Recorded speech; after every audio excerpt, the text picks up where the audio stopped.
မင်္ဂလာပါခင်ဗျာဒီကဆက်လက်ပြီးတော့ကျွန်တော်ဒီ Measure 2အသုံးပြုပုံကိုရှင်းပြပေးသွားမှာဖြစ်ပါတယ်ဒီ Measure 2ဆိုတာကဒါအတိုင်းတာတာပေါ့နော်ဒါတိုင်းတာတဲ့ 2လေးဖြစ်ပါတယ်ဒီဘယ်လိုနေရာတွေမှာသုံးတာများတယ်လဲပေါ့နော်ဘယ်လိုနေရာမှာဒါအသုံးဝင်တယ်လဲဆိုရင်ဒီအခုလိုမျိုးဒီ 3D ပုံလေးရေးဆွဲပြီးတဲ့အခါမှာပေါ့နော်ကျွန်တော်ဒီ 2D မှာဆိုရင်တော့ဒီ dimension တွေ smart dimension နဲ့ဒါထောက်ကြည့်လိုက်ထိုးကြည့်လိုက်ရင်ဒါအတိုင်းတာအလွယ်တကူလေးသိရတယ်ဒီမျိုး 3D ကြသူ့ထောက်ရင်ဒါ dimension ကိုလိုချင်တဲ့နေရာလေးကဒါပေါ်မနေဘူးပေါ့နော်အဲ့တော့ဒီကိုသိချင်တဲ့နေရာလေးကိုဒါအလွယ်တကူဒါ measure 2လေးကိုတုံးပြီးတော့ဒါတိုင်းလို့ရတာပေါ့နော်ဟောပြောတော့ကျွန်တော်ဒီ measure 2ကဘယ်နေရာမှာရှိတယ်လဲပြီးရင်ဘယ်လိုမျိုးတိုင်းမလဲဆိုတာလေးကိုကျွန်တော်ဆက်ပြီးတော့ပြပေးပါမယ်အဲ့တော့ကျွန်တော်ဒီမှာ tab bar ထဲမှာပေါ့နော်ဒီ menu bar လေးကနော်ဒီမှာ evaluate ဆိုတာရှိရနော်ဒီကောင်လေးရှိမယ်အဲဒီထဲမှာဒီမှာ measure ဆိုရနော်ဒီကောင်လေးပေါ့နော်ဒီ2လေးနော်ဒီ measure 2ဒီကလေးကျွန်တော်ဒီ evaluate ဒီကောင်မပေါ်ဘူးဆိုရင်ကျွန်တော်ဒီမှာတနေရာမှာပေါ့နော်ဒီ feature မှာဖြစ်စကတ်မှာဖြစ်နော်သူ right click ထောက်လိုက် right click ထောက်ပြီးဒီမှာ tab ရှိတယ်tab ထဲမှာကျွန်တော်ဒီမှာ evaluate နော်ဒီကောင်လေးကိုအမှန်ချင်းချစ်ပေးလိုက်နော်ဒါအမှန်ချင်းဖြောက်လိုက်ပြီဆိုဒီကောင်မပေါ်တော့နော်ပျောက်သွားပြီအဲ့တော့သူ့ကို right click ထောက်မယ်ပြီးအမှန်ချင်းပြန်ချစ်ပေးပါမယ်ပေါ်လာပြီနော်ဟောပြီးဒီ2လေးပေါ့အဲ့တော့ကျွန်တော်ဒီကောင်ဆိုရင်ဒီမှာ someone အဝိုင်းပေါက်တွေလည်းရှိမယ်ဆိုတော့ကျွန်တော်ဒီအဝိုင်းပေါက်ရဲ့ဒီ diameter ပေါ့နော်ဒီကောင်အခြေဘယ်လောက်ရှိမလဲဆိုတော့လေဒါသိချင်းဒီ measure 2လေးနဲ့နော်သူထောက်ပြီးတော့အလွယ်တကူဒီမှာထောက်ကြည့်လိုက်ပါဒါဆိုရင် diameter ဒီဒါ54.13နော် millimeter ပြီး center ဒီဒီမှာ xyz နော် xyz ကိုပြတာဒီကောင်ရဲ့ center မှတ်ဒါသူဒါတော့ coordinate point ပေါ့နော်ဒါ xyz တန်ဖိုးဒီမှာပြပေးထားတယ်ပြီးရင်ဒီကောင်အတွင်းနာပေါ့နော်ဒါဆိုရင်သူရဲ့ area ပေါ့နော်ပြီးရင်ဒီမှာဒီ perimeter ဆိုတာကဒီအနားရဲ့ဒီပတ်လေပေါ့နော်ပတ်လေအလျားလန့်ပေါ့လန့်တန်မှုဖြစ်ပါတယ်ပြီးရင်ဒီမှာ diameter တော့54.13ပြီးရင်ဒါ area ဒီ area နော်အတွင်း area ကိုပြောတာ area လည်းပြတယ်ဒါဆိုရင်ဒီမှာ3မျိုးပေါ့နော်3မျိုးပြပေးထားပါတယ်အခုဒါတော့ကျွန်တော်ဒီမှာအပေါ်ခုနကကျွန်တော်ထောက်တဲ့နေရာလေးတွေဒါတစ်ခုနဲ့တစ်ခု distance ကိုဒါပြပေးတာဖြစ်ပါတယ်ဟုတ်ပြီဒါက survive ပေါ့နော်နောက်ထပ်ကျွန်တော်ဒီမှာဒီသူ့ရဲ့အမြင့်ပေါ့နော်ဒီကောင်ရဲ့အမြင့်ကိုသိရင်ဒီအနားလေးကိုထောက်လိုက်ဒါဆိုရင်လန့်ဒီမှာ20 mm ဟောဒီလိုလက်ပြပေးထားတယ်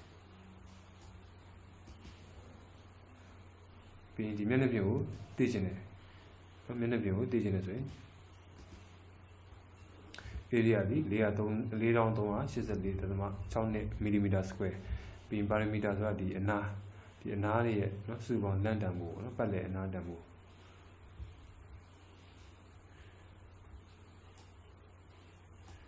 ပြီးရင်ဒီကောင်ဆိုရင်ဒီမှာ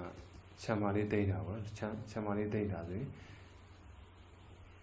တစ်ခုချင်းတည်တံ့ပြပေးပါမယ်ဒါဆိုရင် radius r တန်ဖိုး10 r တန်ဖိုး10 mm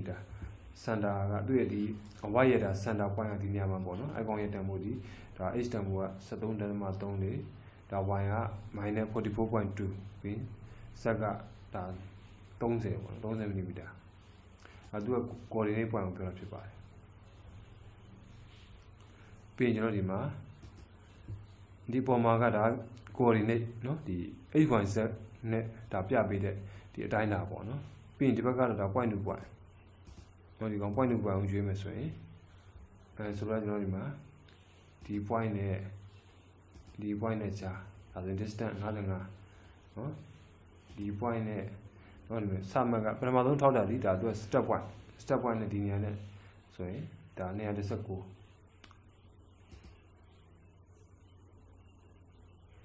ဒါဆိုရင်သူကဒီအနည်းဆုံးမှတ်ပေါ့ဒီတောင်းနဲ့ဒီနေရာအနည်းဆုံးနေရာကိုဒါပြပေးတာဖြစ်ပါတယ်ကဲလို့ကျွန်တော်ကဒီထိတ်နဲ့ဒီစဝိုင်းရဲ့ center နဲ့သိချင်တယ်ဆိုရင်စဝိုင်းရဲ့ဒီအနားနဲ့သိချင်တယ်ဆိုရင်ဒီမျိုးလေးထောက်လိုက် point to point ကိုထောက်တဲ့နေရာကိုသူတိုင်းပေးတာဖြစ်ပါတယ်တော့ဒီထိတ်နဲ့ပြီးရင်ဒီဘက်ထိတ်ပေါ့နော်ဒါဆိုရင်တောင်းပြက်ဒီ distance က250.1နဲ့နော် mm ဒါဒီသူက point to point တိုင်းတာပေါ့ဒါတော့ 8.7 တန်ဖိုးတွေ